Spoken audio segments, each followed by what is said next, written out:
NPDCL GDK waist line ఇన్స్పెక్టర్గా పనిచేసి ఉద్యోగ విరమణ పొందిన గొట్టె సాగర్ను డిపార్ట్మెంట్ ఆధ్వర్యంలో ఘనంగా సన్మానించి వీడ్కోలు పలికారు. ఈ మేరకు ఆదివారం రాత్రి గోదావరికని రామ్నగర్ సబ్ స్టేషన్ కార్యాలయంలో నిర్వహించినటువంటి వీడ్కోలు సభలో గొట్టె సాగర్ను పూలమాలలు శాల్వాలతో ఘనంగా సన్మానించారు, జ్ఞాపికలను బహుకరించారు. ఈ సందర్భంగా ఏఈ హరీష్ మాట్లాడుతూ ఎన్పీడీసీఎల్ ఉద్యోగిగా 30 ఏళ్ల పాటు సాగర్ అందించినటువంటి సేవలు అభినందనీయమని పేర్కొన్నారు. అతని శేష జీవితం ఆనందంగా గడపాలని ఆకాంక్షించారు.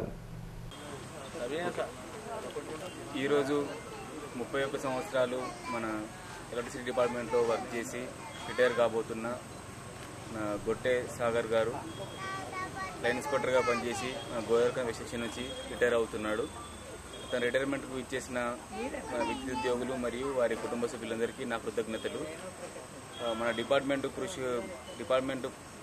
అభివృద్ధి కోసం ఎంతో మంచి పనులు చేసి 24 గంటలు మన డిపార్ట్మెంట్ గురించి పట్టించుకుంటూ ప్లస్ వాళ్ళ కుటుంబ సభ్యులను కూడా వాళ్ళ పిల్లల్ని కూడా బాగా చదివించి వాళ్ళని ప్రయోజకులను చేసి అలా బాగా సక్సెస్ఫుల్గా మన ఉద్యోగాన్ని కంప్లీట్ చేసిన మన సాగర్ గారిని అభినందించాలి మరియు అతన్ని ఆదర్శంగా తీసుకొని మనం కూడా ముందుకెళ్లాలని కోరుతున్నాను.